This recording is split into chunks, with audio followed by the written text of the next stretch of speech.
Hello and welcome to Serendipity. I'm Jessalyn Wheelis from the Summit Public Library, and today's program is called Pets. The ones we love so much, our pets. And we have stories about some strange pets, the strangest being a python and a moose. Now, if you have one moose, it's moose. If you have two, it's still moose. If you have five, it's five moose, not five mooses. Got it? I do not know why that is, but that's the way it is. So we'll be here. I'm also going to tell you about our family's own pets that we love so much, and the songs that go with them, and how they got their names, and what were their own special talents. And so let's get started. Some of you may know this book. It's entitled, I Took My Frog to the Library, and it was written by a wonderful author, Kimmel, with pictures by Blanche Sims. I particularly like the book because it's about pets, which is what we're talking about today.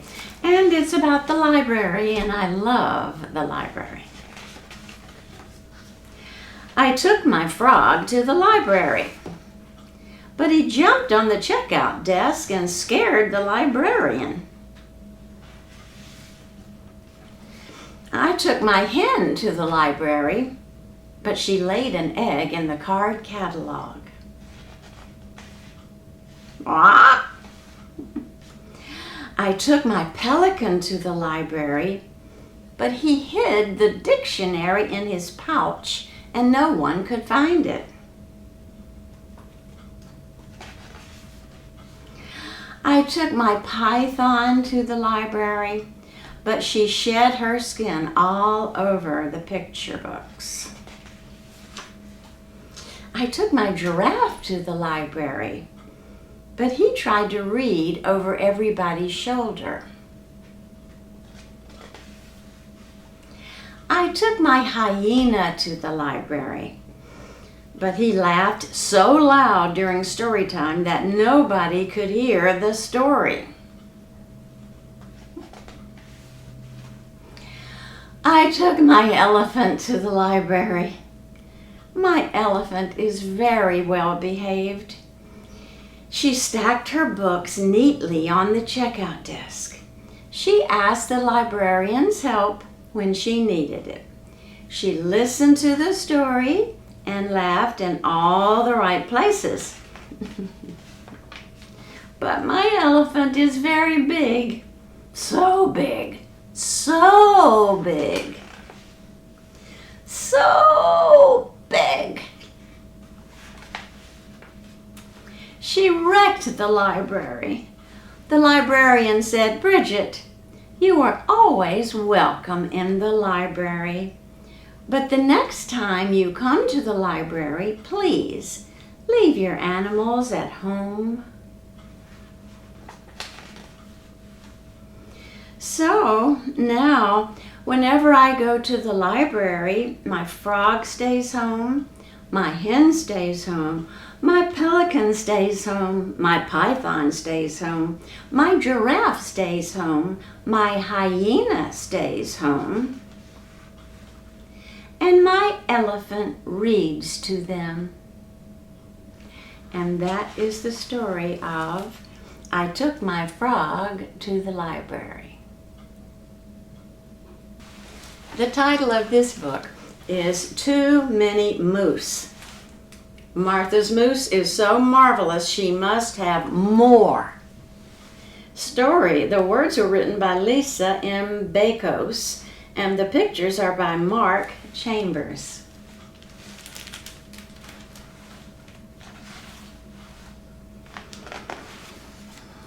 When Martha decided she must have a pet, she marveled and mulled over what she could get.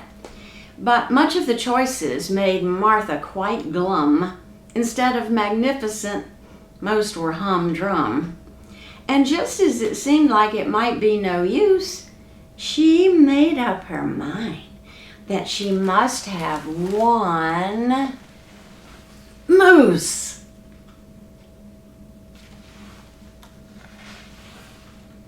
The mailman delivered her new moose midday. She signed with an M, and they both marched away. They shared an umbrella. They sipped maple tea. They carved hearts and M's on a mulberry tree. They went to the movies. They shopped at the mall. They both got a manicure, polish and all. "My moose is so marvelous," Martha declared. Not much could match up when her moose was compared. So Martha quite merrily ordered one more. And one more, and one more, until she had 4. The mailman delivered her new moose midday. She signed with an M, and they all marched away. They hummed mirthful music. They made lemonade. They modeled some masks for a moose masquerade. They chomped on some crumpets with marmalade jam. They put on some swimsuits and swimmingly swam. "My moose are so marvelous," Martha declared. Not much could match up when her moose were compared. So, Martha quite merrily ordered one more, and one more, and one more, as she'd done before. The mailman delivered her new moose midday.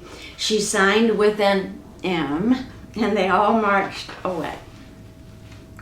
They munched macaroni. They practiced some math. They mixed up mud pies, then jumped in a bath. They baked homemade muffins from morning till noon. They mamboed till midnight by beams from the moon. "My moose are so marvelous," Martha declared. Not much could match up when her moose were compared. So, Martha quite merrily ordered one more, and one more, and one more, as she'd done before.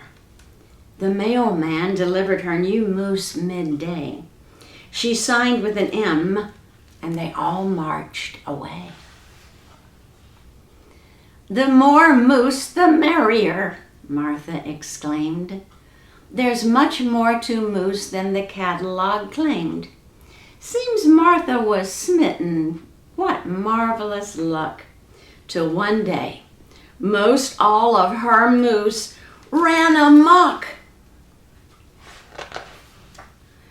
They misplaced her mittens, they muddied her dress, they used most of Martha's shampoo, more or less. They misused her markers and smashed Martha's mums. They minced Martha's homework and left only crumbs. They messed with her marbles. They tumbled her cake. More moose were certainly quite a mistake. So, Martha proclaimed that the moose must go back. She wrapped up some muffins and helped them all pack. The mailman arrived to collect them midday. She signed with an M. All but one marched away. "My moose is so marvelous," Martha declared. Not much could match up when her moose was compared. And that moose, as you can see, is her number 1. And that is the story of Too Many Moose.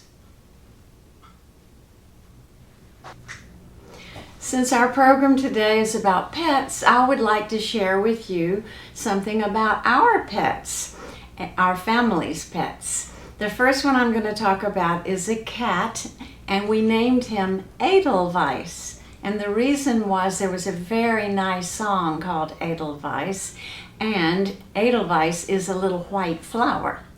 So he was so young and so little.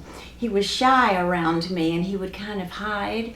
And so I would sit quietly and sing this song, and little by little, he got to be very friendly. Edelweiss, Edelweiss, every morning you greet me, small and white, clean and bright, you look happy to meet me. Blossom of snow, may you bloom and grow, bloom and grow forever. Edelweiss, Edelweiss, bless my homeland forever. Edelweiss was a cat who could retrieve. If you threw a cork, he would run and get it and bring it back to you. And he liked to entertain our guests. When we had people over and we'd be sitting in the living room talking, Edelweiss would go and find one of his corks somewhere, and then he would come in the living room and drop the cork right by one of our friends' feet. And we would tell them, just pick it up and throw it. And they would throw it, he would retrieve it and bring it back. So his job, he thought, was to entertain our friends, and it was very entertaining. Now, a number of years later, we carried on the idea of the song and the white flower when we got our darling first Labrador retriever, and we named her Daisy. And she was a wonderful big Labrador retriever and loved to play football with us in the backyard. So this was Daisy's special song. Daisy, Daisy, give me your answer due.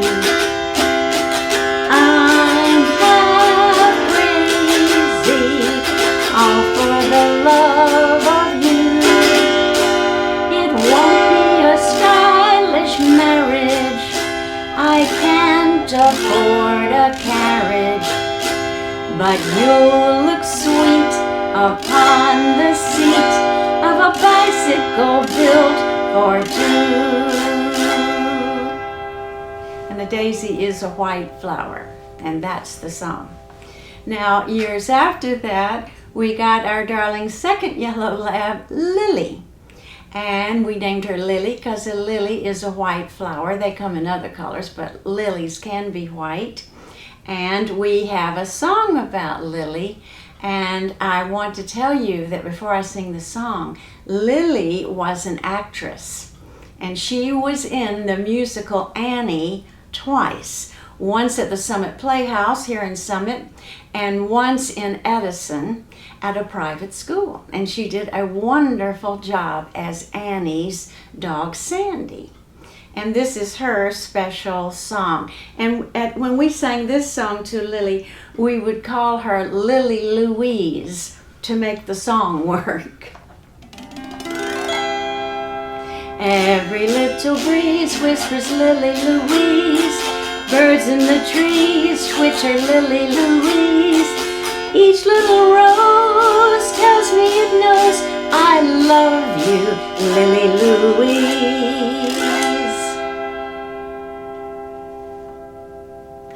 Now, we inherited Leo Wheelis, and he's not a little white flower. He was a big red golden retriever, a big red beautiful dog. And since he wasn't a white flower and there wasn't a song about Leo, which was the name he was given, we had to really think hard about a song. Now let me tell you something about Leo first.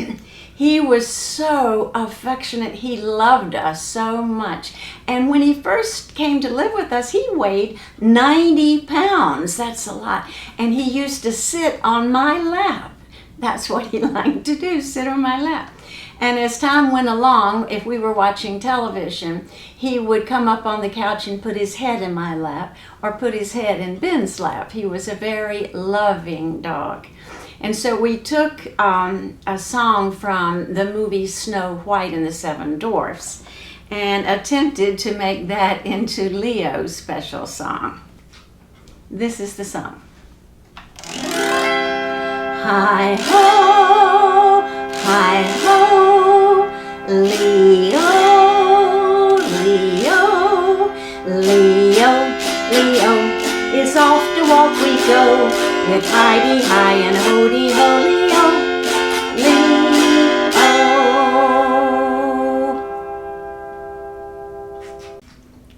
Now, we're at the end of our program, and I always try to have a craft for you made out of things that you can easily do at home, or if you come into Serendipity on Thursday at 4, I will always have the craft materials right there for you to take home. So I decided that for pets, we would focus on dogs, since most people love dogs, and many, many people have dogs as pets. In my family, we have had 3 dogs as pets and 1 cat. So this is the craft. Obviously, you just use a paper plate. Then you can use anything for the nose, but it's kind of cute and funny to use a pom-pom, which I glued on there with Elmer's glue. And you color half of the face because he's a dog that's white and brown, and that makes it particularly interesting and cute. And then after you have the pom-pom glued well for the nose, you come down and make the mouth, and it's nice to make him nice and happy with a smiling mouth. The eyes go up here, and these are the eyebrows. Now, I made them out of felt, out of brown felt, and I made the ears out of brown felt too. And they can be made out of felt or construction paper, either one. Now, I found that the only problem I had with this craft is that the ears didn't want to stay down. Let me show you. I've got a paper clip holding them down. But the ears tended to want to stand up. Let me see. It's doing a little bit better, but I know you don't want a paper clip on your dog's ear. So another way to keep it down is to put a little bit of glue right there. Not a lot, but just a little bit. And it'll hold it down, because the dog's ears should look more like that than like that. But do whatever you want. It's your dog, so make it look the way you want. All right, now, I always tell you about what our next program is going to be, and I need to explain to you that we're going to take a little break. At the end of the summer program, and this is the end of the Serendipity summer program, we always after that take a 3-week break, and it gives the librarians time to order books and prepare for the fall programs coming up. So we take a break after today, and we resume Serendipity on September 16th, that's a Thursday, at 4 o'clock. And we've been told that all of our programs can be inside. So that means we can do our crafts at the tables in the back like we always did, which is lots of fun. And our program on September 16th is going to be about a bear that breaks into a chocolate factory. And I think we are going to make something chocolatey and yummy. So I hope to see you then. Bye-bye.